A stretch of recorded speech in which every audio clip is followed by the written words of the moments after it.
Terbalik Syafiq Ashraf. Assalamualaikum dan salam sejahtera. Pada hari ini kita akan sambung belajar untuk bab 9, ekosistem paya bakau.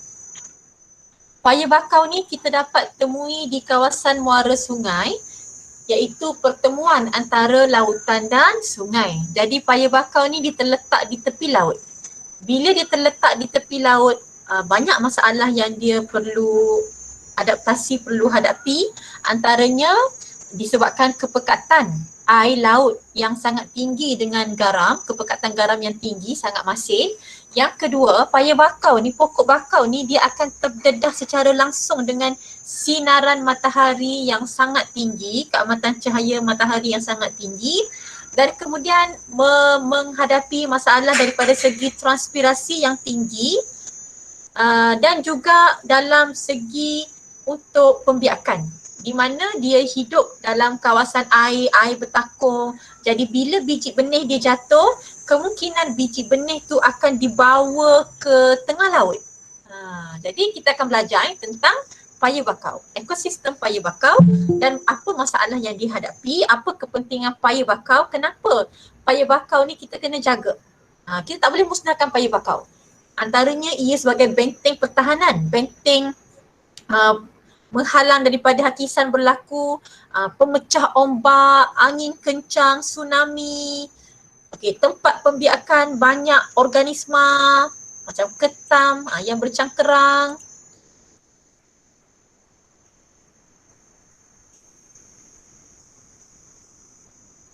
Okey.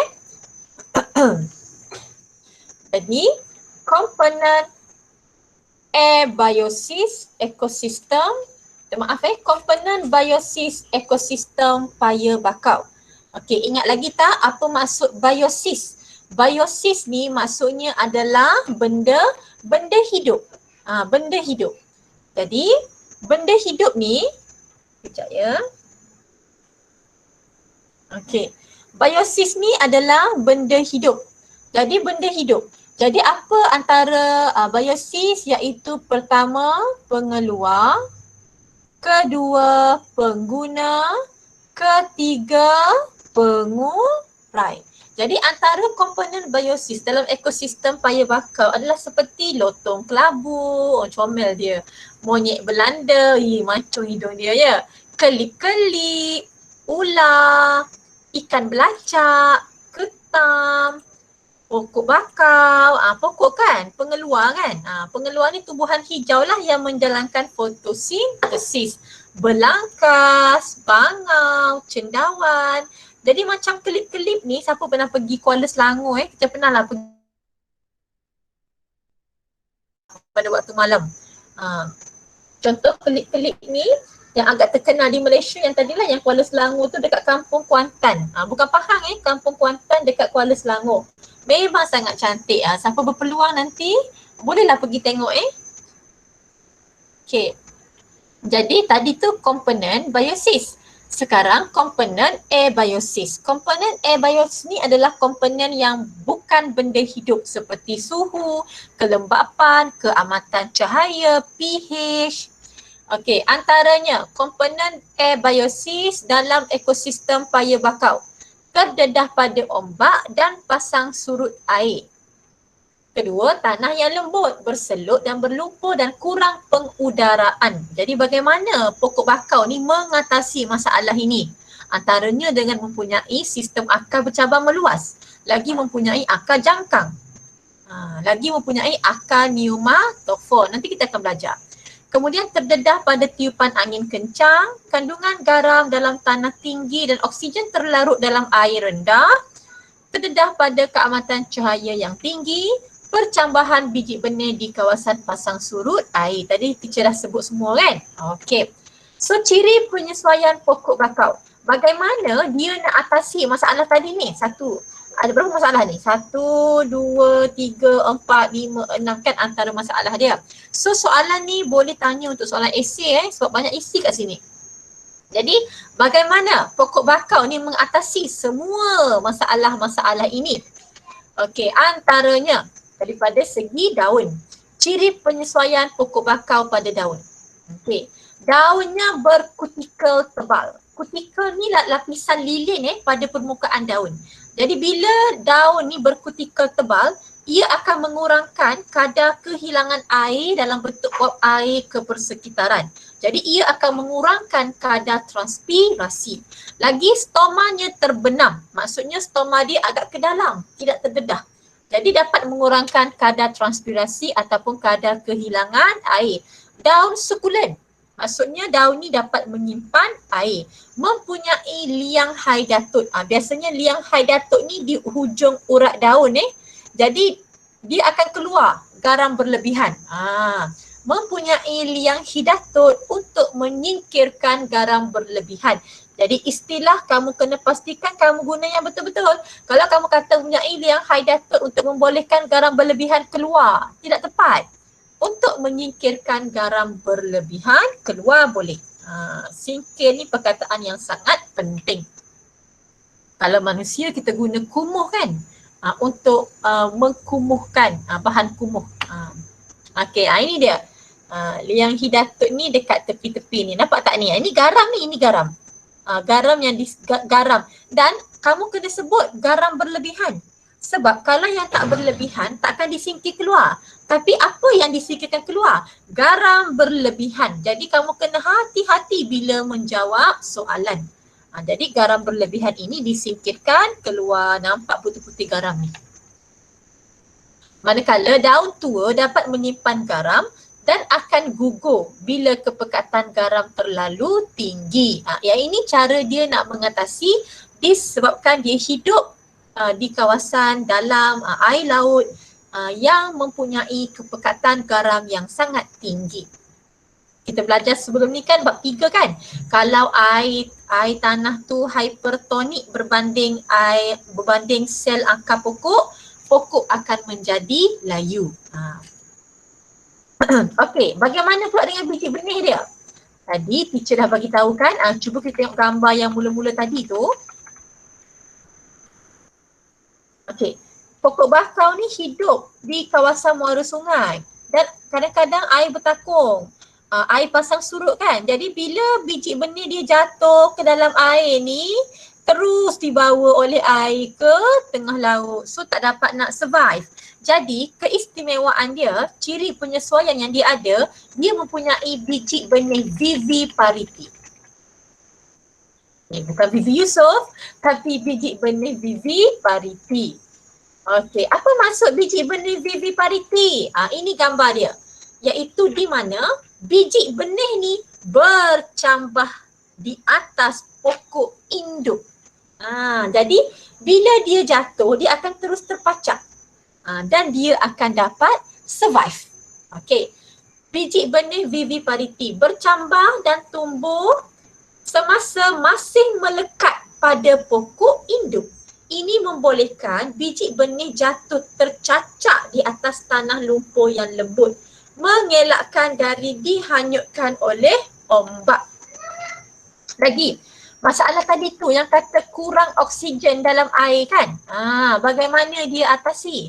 Dengan pokok bakau ni mempunyai akar pneumatophore. Apa maksud dia? Ni nampak tak akar ni? Akar ni dalam tanah tapi akar ni keluar balik daripada tanah. Kemudian pada akar pneumatophore ni ada lenticel. Apa itu lenticel? Lenticel ni macam ni Dia lenticel ni dia ada pada batang dan pada akar pokok. Okey. Biasanya susunan sel tumbuhan ni dia rapat-rapat kan? Kan? Kita buat ringkas dia rapat-rapat. Tapi dekat bahagian lenticel, ni katalah ni batang pokok batang pokok. Ni bahagian batang pokok. Okey. Kalau lenticel dia longgar sikit. Kedudukan sel dia agak longgar. Untuk membolehkan oksigen masuk dan CO2 keluar. Lenticel ni kita boleh jumpa pada batang dan akar pokok, tempat di mana sekumpulan sel terletak agak jauh antara satu sama lain, membolehkan gas oksigen meresap masuk dan gas CO2 meresap keluar. Yang lain-lain ni dapat rapat. Yang lain-lain ni dapat rapat. Okey, lenticel. Jadi akar pneumatofor, unjuran akar pendek dari permukaan tanah untuk pengudaraan. Apa maksud pengudaraan? Bagi mendapatkan gas respirasi dan menyingkirkan gas CO2 lah, mendapatkan udara di kawasan yang sering ditenggelami air. Kalau nampak kat sini pun baru lepas kena air kan, air pasang surut. Membantu pertukaran gas antara akar yang tenggelam dalam atmosfer yang tenggelam melalui lentisel. Okey, melalui lentisel. Membantu pertukaran gas antara akar yang tenggelam dengan atmosfera melalui lentisel. Contoh seperti Avicennia species. Yang Avicennia species ni nama pokok bakau nanti kita belajar. Ada Avicennia species, Sonoraceae species, Rhizophora species, Bruguiera species. Berbelit je cakap lepas tu apa lagi? Tumbuhan daratan. Okey. Lagi, ciri penyesuaian pokok bakau. Mempunyai akar jangkang. Akar yang keluar daripada batang dia ni. Besar dia kan. Okey, akar jangkang tumbuh bercabang dari bahagian bawah batang pokok. Ni tumbuh ni.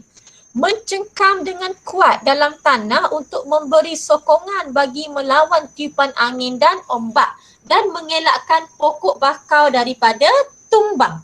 Contoh seperti Rhizophora species. So akar bagi Rhizophora species namanya akar jangkang. Untuk Sonoraceae species, kalau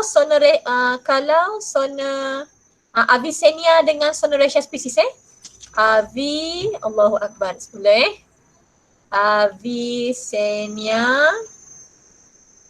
species dengan Sonoraceae species, akarnya adalah akar bercabang meluas. Sistem akar bercabang meluas. Okey. Kemudian akar banik. Akar banik. Besar akar dia ni. Akar banik ni dimiliki oleh Bruguiera species. Teacher ulang balik Avicennia dengan Sonoraceae, sistem akar bercabang meluas. Rhizophora species, akar jangkang. Bruguiera species, akar banik. Sejenis akar dengan struktur kepingan yang menebal untuk tambah luas permukaan dasar. Apa fungsi dia? Menyokong pokok yang tumbuh di atas tanah lembut bersempadan dengan daratan.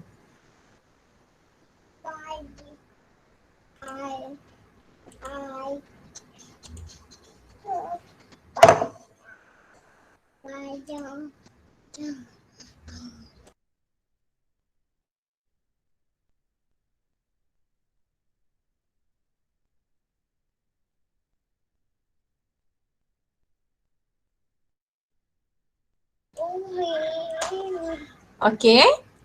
Jadi ini adalah untuk akar banik. Okey, selesai tadi untuk masalah dan ciri penyesuaian yang dimiliki oleh pokok bakau. Masalah yang dihadapi oleh pokok bakau dan ciri penyesuaian untuk mengatasi masalah-masalah tersebut. Jadi